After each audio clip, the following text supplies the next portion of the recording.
to everyone. Today's our topic is DNA. These topics today we will discuss what is DNA, discovery of DNA, is DNA hereditary material, structure of DNA and function of DNA. First we discuss what is DNA. DNA क्या है? DNA is deoxyribonucleic acid. DNA is a chemical substance present in nucleus of all cell in all living organism. DNA एक chemical substance है जो हर living organism के cell के nucleus में पाया जाता है. DNA control all chemical changes which take place in cell. DNA जो भी केमिकल चेंजेस हैं हम सेल में होती हैं उसको कंट्रोल करता है. The kind of cell which is form muscle cell, blood cell, nerve cell ETC control by DNA. हर किस्म के सेल हों, मसल सेल हों, ब्लड सेल हों, जो भी हो उसको कौन कंट्रोल करता है? हमारा डीएनए कंट्रोल करता है. जैसे साइड में एक फिगर दिखाई गई है कि एक हमारा सोमेटिक सेल है. जैसे कि हमें पता है कि सोमेटिक सेल के अंदर या किसी भी सेल के अंदर न्यूक्लियस होता है और न्यूक्लियस के अंदर क्रोमोसोम्स होते हैं. क्रोमोसोम्स हर स्पीशीज़ में वेरी करते हैं. किसी में जैसे ह्यूमन में 46 हैं, मॉस्किटो में 6 हैं. ऐसे क्रोमोसोम्स हर स्पीशीज़ में अलग अलग होते हैं. तो क्रोमोसोम्स खुद किसका बना हुआ है? क्रोमोसोम्स प्रोटीन, डीएनए और आरएनए का बना हुआ है. तो आज का हमारा जो डिस्कस है वो डीएनए पे है. तो ये डीएनए की यहाँ पे एक फिगर दिखाई गई. अब आता है हु डिस्कवर डीएनए. डीएनए को किसने डिस्कवर किया था? पहली मर्तबा फ्रेडरिक मिशर 1868-69 एक जर्मन साइंटिस्ट थे. Isolate deoxyribonucleic acid from nucleus of cell. इनने क्या किया था कि न्यूक्लियस के सेल से डीएनए को डिस्कवर किया था. He found that nucleus in first cell contained a significant amount of material that was not a protein. He called it nuclein because it was a primary found in nucleus. Later renamed DNA after chemical analysis. इनने क्या किया था? एक examine कर रहे थे पस cell की, तो उसके न्यूक्लियस में इसने एक सिग्निफिकेंट अमाउंट देखा जो प्रोटीन तो ना था लेकिन क्या था, तो उसने उसका नाम रख दिया न्यूक्लियस.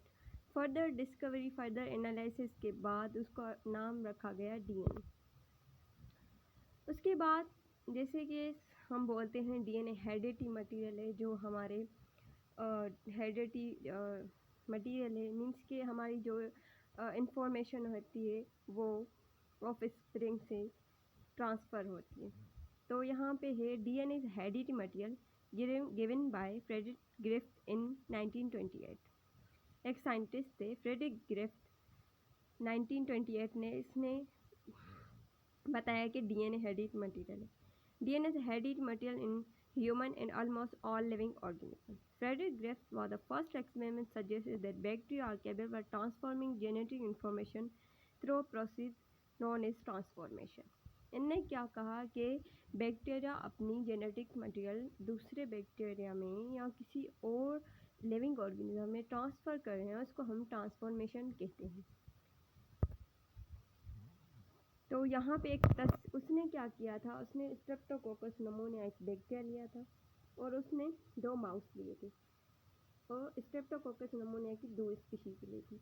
एक रफ स्ट्रैंड थी जो नॉन वायलेंट थी और स्मूथ स्ट्रैंड थी जो वायलेंट थी. उसने क्या किया? जैसे एक यहाँ पे फिगर दिखाई गई है कि रफ स्ट्रैंड वायलेंट, उसने इंजेक्ट किया माउस पे, लेकिन माउस की डेथ नहीं हुई, वो लाइव था.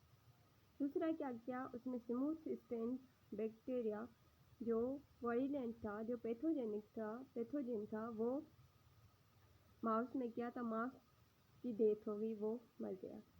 दूसरा क्या किया? उन्होंने स्मूथ स्ट्रैंड को किल करके माउस में इंसर्ट किया, लेकिन यहाँ पे माउस की डेथ नहीं हुई. मीन्स के जो उसका जब उसने स्ट्रेप्टोकोकस को किल किया था तो उसकी जो भी डीनेचर हो गई थी, प्रोटीन वगैरह, डीएनए. उसके बाद उसने क्या किया? रफ को किल किया. रफ किल नहीं किया, स्मूथ को किल करके माउस में इंसर्ट किया. तो यहाँ पे उसने क्या देखा कि माउस की डेथ हो गई, माउस जिंदा ना था, डेथ हो गई इसकी. तो इससे ये पता चलता है कि रफ तो लाइव था लेकिन जो हमारा स्मूथ था वो लाइव ना था। तो स्मूथ ने क्या किया, अपना जेनेटिक मटेरियल दूसरे रफ स्ट्रैंड में अपना इंसर्ट किया, वहाँ पे ट्रांसफर किए और वहाँ पे अपनी मल्टीपल कॉपीज़ बनाई और वहाँ पे अपनी रेप्लिकेशन शुरू कर दी। और फिर ऐसे उसने अपनी पैथोजेनिसिटी प्रोड्यूस। उसके बाद फर्दर डिस्कवरी के बाद इसने तो ये बताया था, लेकिन हमें आइडेंटिफिकेशन करनी थी कि ये चीज़ ऐसे होती है या नहीं। डीएनए रिस्पॉन्सिबल है जेनेटिकल मटेरियल ट्रांसफ़र करने में या प्रोटीन या आरएनए है। तो यहाँ पे एवरी, मैकलॉड एंड मैककॉर्टी एक्सपेरिमेंट 1944 में, यहाँ पे 3 साइंटिस्ट थे जिसने यही एक्सपेरिमेंट दोहराया। Q identification transforming substance is based on transformation cell-free extract. S-type strain bacterium was subjected to DNase, RNase, protease. Each treated extract was mixed with R-type and mixture injected to mouse to see transformation. In case protease and RNase transformation was recorded. In case of DNA, no transformation was recorded. Means के जो इनने experiment किया था वहाँ पे RNA को denature करने वाले आरएनएस एंजाइम डाले, प्रोटीन को डीनेचर करने वाले प्रोटीनेस डाले और डीएनए को डीनेचर करने वाले डीएनएस डाले। जैसे वो डीनेचर होगा तो वो ट्रांसफ़र में नहीं होगा। तो इन लोगों ने एक ट्यूब लिया जिसमें हीट किल्ड एस टाइप डाले। उसके बाद यहाँ पे एड प्रोटीनेस एंजाइम डाला। फिर यहाँ पे मीन्स के नो प्रोटीन को उसने डिस्ट्रॉय कर दिया। फिर वहाँ पे डाला एड आरएनए डाला। आरएनए रफ सेल जो थे वो लाइव डाले। उसने फिर देखा कि एस सेल अपीयर है, मतलब कि हीट तो किए थे लेकिन यहाँ पे हमने प्रोटीन डीनेचर की थी, ना कि डीएनए। फिर उसने दूसरा एक्सपेरिमेंट किया। तो यहाँ फिगर पे एड आरएनए डाले। नो आरएनए डिस्ट्रॉय होगा, कोई भी आरएनए नहीं है। एड रफ सेल्स, जो हमारे लाइव रफ सेल थे वो डाले।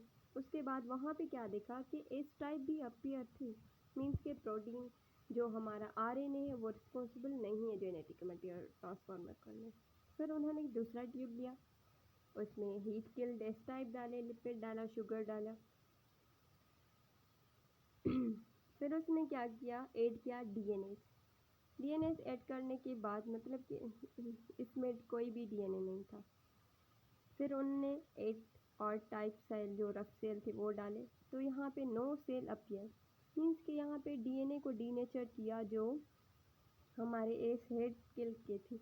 तो यहाँ पे प्रोटीन आरएनए तो मौजूद था लेकिन एस टाइप के को भी डीएनए नहीं था। तो एस टाइप ने अपना जेनेटिक मटेरियल आर टाइप में नहीं डाला, मीन्स के यहाँ पे ट्रांसफॉर्मेशन नहीं हुई। ये टी आइडेंटिफिकेशन मीन्स के DNA is the heredity material which transfer genetical material to another organism through transformation. फिर आते हैं हमारे डीएनए की स्ट्रक्चर पे। तो डीएनए की स्ट्रक्चर किसने दी? DNA structure given by James वॉस्टन एंड फ्रैंक एच क्रिक 1953 में। यहाँ पे दो साइंटिस्ट थे 1953 में, वॉस्टन Crick and Frank H Crick. वॉस्टन and Crick suggest ladder type of organization. इन्होंने क्या किया कि ये जो हमारा डीएनए वो लेडर लाइक है, मीन्स के उसके लेडर लाइक है। डीएनए डबल हेलिक्स, वो हेलिक्स की तरह उसकी स्ट्रक्चर है। Each molecule is made of 2 polynucleotide, means के वो लेडर लाइक है, जो उसके 2 पार्ट है वो पॉलीन्यूक्लियोटाइड। अब यहाँ पे आता है कि न्यूक्लियोटाइड क्या है। जैसे कि हमारे पता है कि न्यूक्लियोटाइड जो हैं वो हमारे न्यूक्लिक एसिड के एक कंपोनेंट है। तो nucleic acid it's made of 3 component, deoxyribose sugar, phosphoric acid, nitrogenous bases. These bases are 4 types. ये जो बेसिस हैं वो 4 हैं, adenine, guanine, cytosine, thymine and uracil. अब यहाँ पे जो हमारी ये स्ट्रक्चर बनी हुई, यहाँ पे फॉस्फेट ग्रुप है, नाइट्रोजन बेस है और शुगर। अब यहाँ पे हमारा ये बेस पेयर जैसे एडिनाइन थायमिन के साथ हेड होगा, साइटोनिन ग्वानिन के साथ हेड होगा। तो यहाँ पे इसकी ये स्ट्रक्चर दिखाई दी, लैडर लाइक स्ट्रक्चर, ये बीच में जो लैडर की जो होती हैं और ये साइड में जो।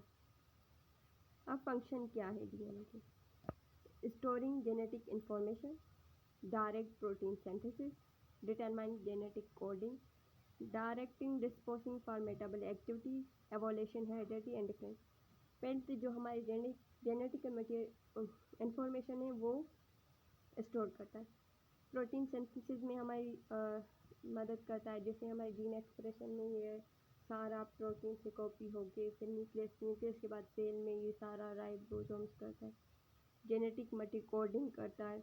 डायरेक्ट स्मॉल मेटाबॉलिज्म एक्टिविटीज़ जो है एवोल्यूशन हेरिडिटी उसको रिस्पॉन्सिबल करता है। Thank you to all.